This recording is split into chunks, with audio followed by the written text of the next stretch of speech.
벡터의 뜻과 합차 실수곱. 사실 이건 물리에서 더 많이 쓰는 용어인데 벡타량과 스칼라량이라는 게 있어.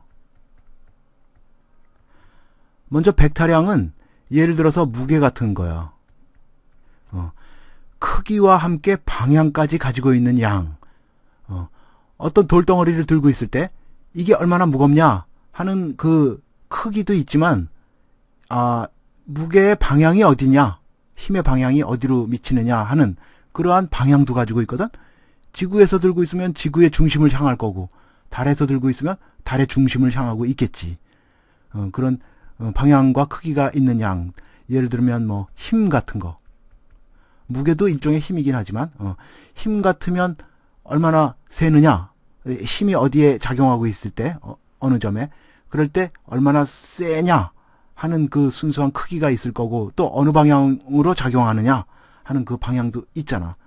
뭐 속도 같은 거, 자동차가 달려갈 때 얼마나 빨리 가느냐 하는 그 순수한 크기도 있지만 어느 방향을 향해서 가고 있느냐 하는 그 방향도 있잖아. 뭐 가속도 같은 거, 이런 것들이 벡타량들이야. 이런 것들이. 그에 반해서 스칼라량은 예를 들어서 질량 같은 거, 질량, 물질 고유의 양. 같은 부피라 하더라도 치밀하게 단단하게 뭉쳐있는 것들, 이런 것들은 질량이 큰 거고, 쇳덩어리 같은 거 이런 거는 질량이 큰 거고, 같은 부피라도 엉성하게 돼 있는 거, 소음 같은 건 질량이 작은 거고, 그런 거야.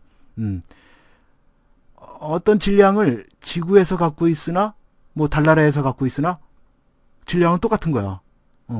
어떤 같은 질량의 물질을 갖고 있을 때. 그런데 무게는 달라지지. 같은 질량의 물질을 갖고 있을 때 지구에서는 더 무겁고 달나라에서는 더 가볍고 6분의 1로 더 가벼워지고, 뭐 이런 무게는 차이가 있을 수가 있겠는데 질량은 차이가 없는 거야. 뭐 열 같은 거, 열 얼마나 뜨겁냐 하는 그 양만 있는 거지, 뭐 방향은 없는 거잖아. 뭐 에너지 같은 거, 뭐 석탄이 있을 때 얼마나 어느 정도의 양이 있느냐, 그 양만 있는 거지, 뭐 무슨 방향 이런 게 있는 게 아니잖아. 이런 것들을 이제 스칼라라고 하는데, 스칼라량을 나타내기 위해서는, 스칼라의 크기를 나타내기 위해서는 실수 하나면 돼. 숫자 하나면 된다고. 실수 한 개만 있으면 좋게. 이거는 크기밖에 없는 양이니까. 그렇지? 단위량이 얼마라고 이제 약속만 돼 있으면 그러면 어떤 물질의 뭐 에너지라든지 이런 것들을 실수 하나를 통해서 나타내 줄 수가 있어. 반면에 벡타는 안 돼, 그렇게.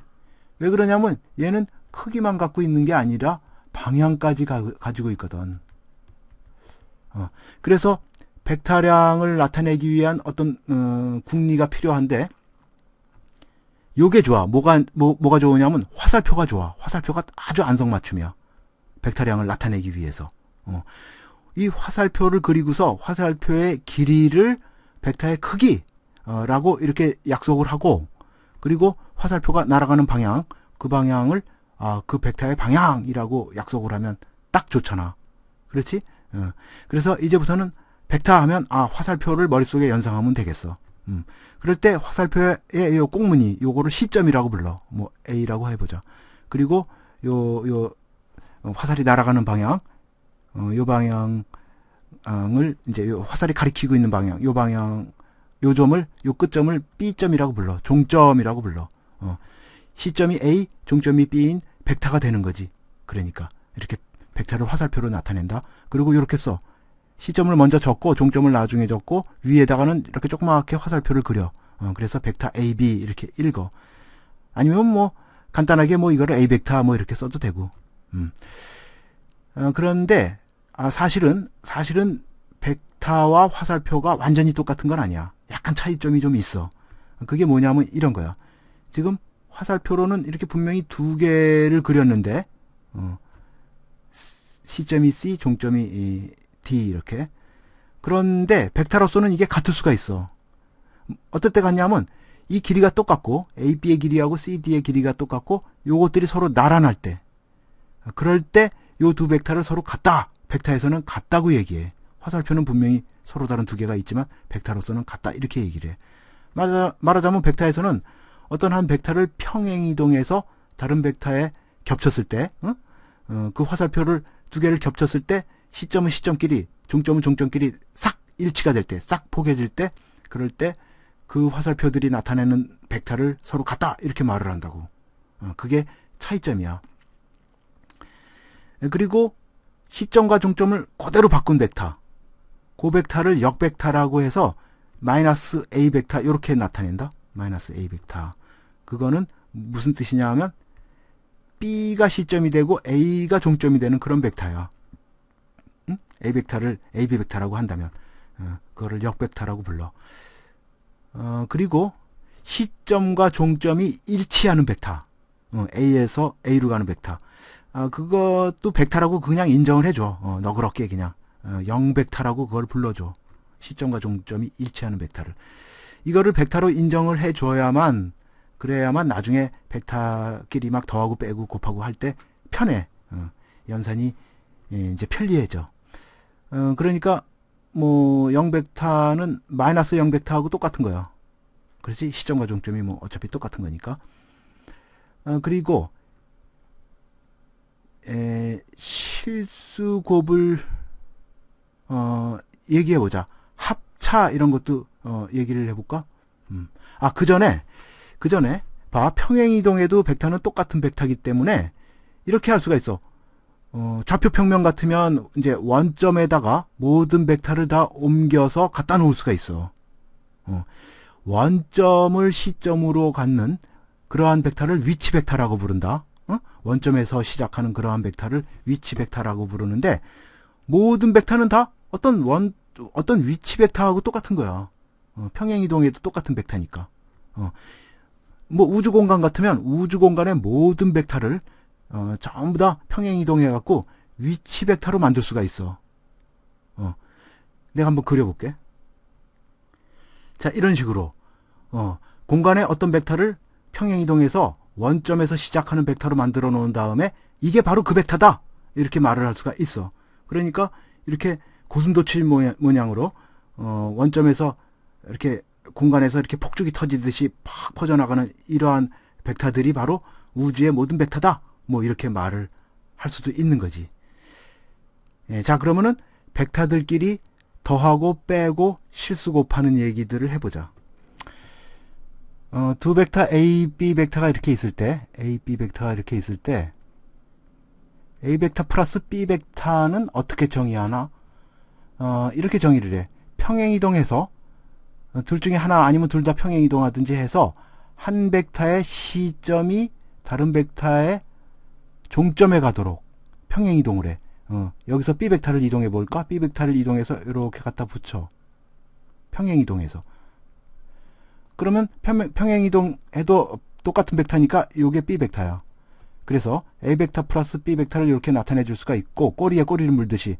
그리고서 A 플러스 B 벡터를 이렇게 정의해. A 벡터의 시점에서 출발해서 B 벡터의 종점까지 가는 벡터. 요 벡터를 A 벡터 플러스 B 벡터라고 약속을 하는 거야. 자연스럽잖아. 자연스럽고 좋지. 아니면 이렇게 해도 돼. 시점을 일치시켜도 돼. B 벡터, A 벡터의 시점을. B 벡터를 요로 이렇게 평행이동 시켜서 이제 요게 B 벡터다. 그러면 이제 평행사 변형이 나오는데, 그럴 때 요 대각선 벡터, 요 벡터를 A 벡터 플러스 B 벡터라고 약속을 해도 돼. 뭐 결국 마찬가지지만. 그러면 이제 합이 약속이 됐는데, 차이는 어떻게 약속하나? A 벡터 빼기 B 벡터는, 이거는 이렇게 약속하면 돼. 뭐 합이 약속됐으니까 쉽지 뭐. 이거는 역 벡터를 더해준다 이렇게 약속을 하면 돼. B 벡터의 역 벡터를 더해준다. 그 다음에 실수곱은 어떤 실수를 곱할 수도 있어. A 벡터에다가 어떤 실수를 곱한 벡터, 2A 벡터, 예를 들면 2를 곱했다고 하면 어떤 벡터를 나타내느냐 하면, A 벡터가 처음에 이렇게 있었다고 했을 때 크기를 2배 해주는 거야. 방향은 A 벡터 그대로 이렇게 크기를 2배 해주는 거야. 여기서부터 여기까지 벡터, 그거를 2A 벡터라고 해. 크기는 2배, 방향은 그대로. 그러면은 마이너스를 곱하는 건, 음의 실수를 곱하는 거는 어떻게 정의를 하는 거 하니? 이거는 역 벡터에다가 2를 곱한 벡터 이렇게 정의를 해. 2 곱한다는 건 조금 전에 약속을 했고, 이렇게 약속을 하고, 그 다음에 이제 마지막으로 실수곱은 실수곱까지 이제 이렇게 약속을 했어. 음의 실수 곱하는 것까지. 그 다음에 이제 마지막으로 이걸 보자. 두 벡터의 평행에 대해서 얘기를 해보자. 어떤 두 벡터가 있다 그래봐. A 벡터하고 B 벡터가 이렇게 나란할 때 0벡터가 아닌 두 벡터 A 벡터 B 벡터가 얘가 평행할 때, 평행하다 하는 말은 뭐하고 동치인고 하니 둘 중에 어느 한 벡터에다가 적당한 실수를 곱해주면 그러면 다른 쪽 벡터를 만들어줄 수 있다 하는 말하고 동치야 이거. t는 어떤 적당한 실수. 이 말하고 이 말은 완전히 똑같은 말이야. 만약에 같은 방향으로 나란하다면 t는 양수가 될 거고 반대 방향으로 나란하다면 t는 음수가 될 거야. 만약에 같은 방향으로 나란하고 b 벡터가 더 크다. 그러면 b 벡터가 더 크면 t는 뭐 1보다 작겠지. 그렇지? 좀 줄여야 될 테니까. 만약에 b 벡터가 더 작다 그러면 t는 1보다 크겠지. 이건 좀 느려야 a 벡터가 될 테니까. 자, 이제 요거 중요한 얘기야. 요거 잘 눈여겨 봐둬야 되겠어. 자, 문제를 풀고서 또 한번 자, 이거 봐. 0벡터가 아니고 평행하지도 않을 때 이거를 증명하래. 1번. A 벡터, B 벡터에다가 적당한 실수 XY를 곱해서 더했더니 0벡터가 됐다. 그랬을 때 X는 0, Y는 0이 될 수밖에 없다. 이거를 증명을 해보자. 이거를 증명해 보는데 일단 하나를 쓱 넘겨. 쓱 넘겨서 이렇게 만들어 놓고 그리고 여기서 모순법을 쓰자. 만약 X가 0인지 아닌지 지금은 모르겠지만 만약에 0이 아니라고 가정하면 양변을 X로 나눠가지고 이런 모양으로 만들 수가 있단 말이야. X로 나눠가지고 X가 0 아니라 그랬으니까. 그런데 마이너스 X분의 Y 요것도 어떤 실수이기 때문에 이런 꼴이 되거든. 그렇다는 거는 A 벡터, B 벡터가 평행하다는 얘기 아니야. 이런 기호가 평행하다는 기호인데 나란하다는 기호잖아. 이거는 모순이지. 애초에 그 조건에 모순되지. 평행하지 않다 그랬는데.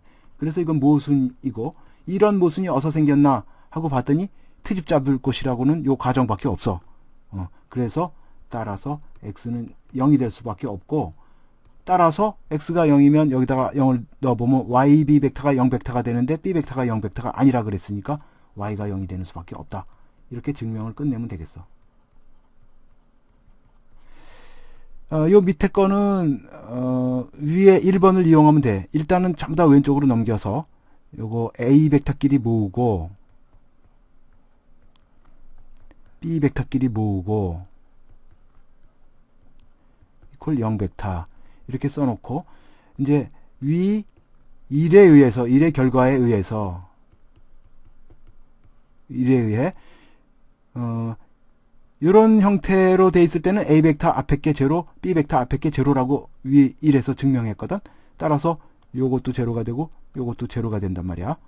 따라서 X는 X 프라임, Y는 Y 프라임이 될 수밖에 없다. 그런 얘기지. 이렇게 증명을 끝내면 되겠어.